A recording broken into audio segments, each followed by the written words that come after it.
The church, I think, not just in Boston, but elsewhere, had been very adept at, when these cases occurred, at describing each of them as the case of one single aberrant priest, and we've taken care of it. And I think generally, and I sort of speak for the Globe on this, I think our view of the church, most of us, certainly mine, was it was unimaginable that an institution so iconic as the Catholic Church would not only cover up, but would enable this extraordinary abuse of countless thousands of children who are in its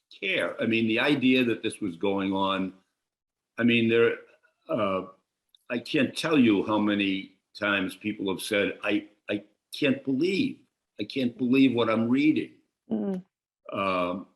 So Marty came along, and his very first day as editor of the Globe, he walked into the morning news meeting, and he had read a column the day before by Eileen McNamara about the case of this one priest, John Gagan. There were 84 lawsuits against Gagan. The Globe, the Herald, the Boston Phoenix had all, over 2 or 3 years, tried to get into that story, but couldn't nail it. And Marty read this column, and the columnist, Eileen McNamara, said, "The truth may never be known." And to Marty, that he said, we're in the business of finding out the truth. And that very first day, he asked our lawyers to file a motion to unseal the Gagan records. We actually didn't think there was much chance of that happening, because the judge assigned to the case, Constance Sweeney, had 16 years of Catholic education.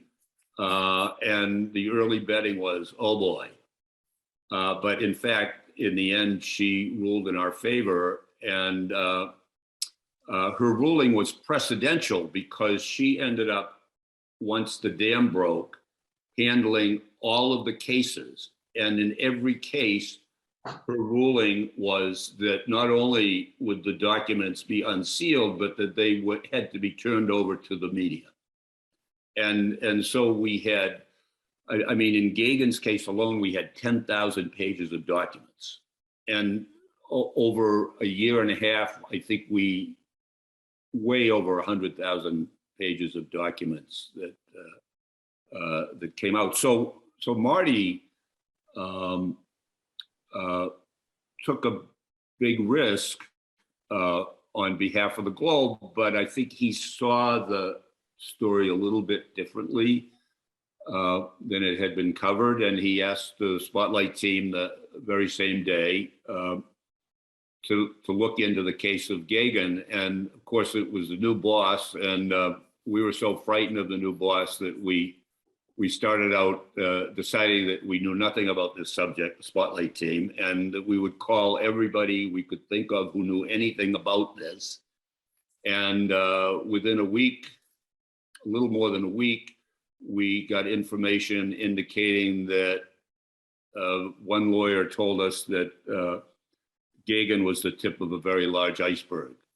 And we thought, oh my God, there might be 12 or 15 priests. And it, as you know, in Boston, it ended up 250 priests abused children, which is, by the way, 10.75% of all the priests who served during that 50 or 60 year period.